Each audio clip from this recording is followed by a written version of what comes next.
I now will call on Ms. Streyder for 5 minutes for her testimony. Thank you, Chairman Takano, Ranking Member Bost, and other members of this committee for the opportunity to testify. My name is Sarah Streyder. I'm the spouse of an active duty U.S. service member, and I'm the Executive Director of Secure Families Initiative. We're a nonpartisan nonprofit that mobilizes military partners and family members and veterans to be voters and advocates for their communities, especially on issues of national security. The topic of today's hearing has profound importance for our military family community. When a service member or veteran adopts extremist views and resorts to political violence, it's us, their immediate loved ones, who are impacted first. Our safety is put at risk. Our lives are turned upside down. Our loved ones we stand to lose. While on the macro level, the numbers may remain small, our community lives the consequences of these experiences, and we do not have the luxury to ignore or downplay this problem. And so we deeply appreciate this committee for including our voices in these deliberations, as no one is more personally invested in identifying solutions to this real and pressing problem. This morning, I'm going to summarize 4 key points. First, the wartime operational tempo of the last 20 years has contributed to the problem we're tackling today. The post-9/11 wars have had high costs for military families, but our conversations about war and peace rarely acknowledge the extent of these costs, and many veterans and their family members feel afraid to speak up about their lived challenges.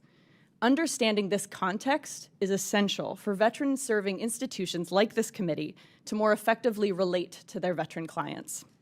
Additionally, foreign policymakers outside this room should also take note of how sending troops into repeated conflicts without clear goals or adequate support systems are breeding grounds for disillusionment and distrust among the people sent on those missions and the loved ones they left behind.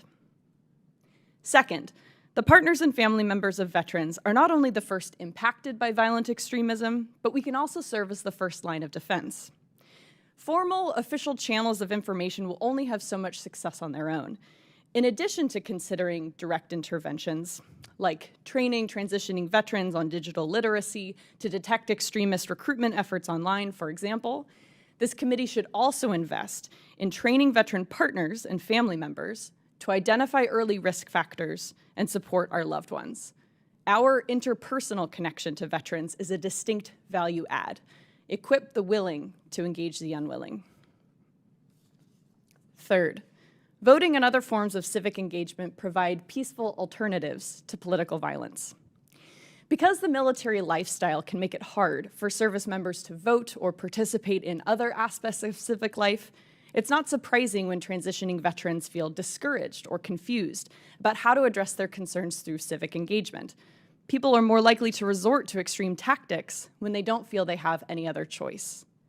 This committee should support efforts that clearly define the voting and civic engagement activities available to veterans, both during and after their service. Because we all want veterans and their families to be able to fully participate in their First Amendment rights and the democratic institutions they serve to protect. Fourth, SFI stands ready to partner on this issue. In our written testimony, we laid out examples of how Secure Families Initiative, or SFI, approaches peer-to-peer civics education, and it is my hope that our work and the work of other non-governmental partners can continue to inform this committee's strategies. I thank this committee for hosting this important hearing. The issue at hand is real and urgent, and no one cares more about supporting our veterans than us, their families. Thank you, Ms. Streyder. Without objection.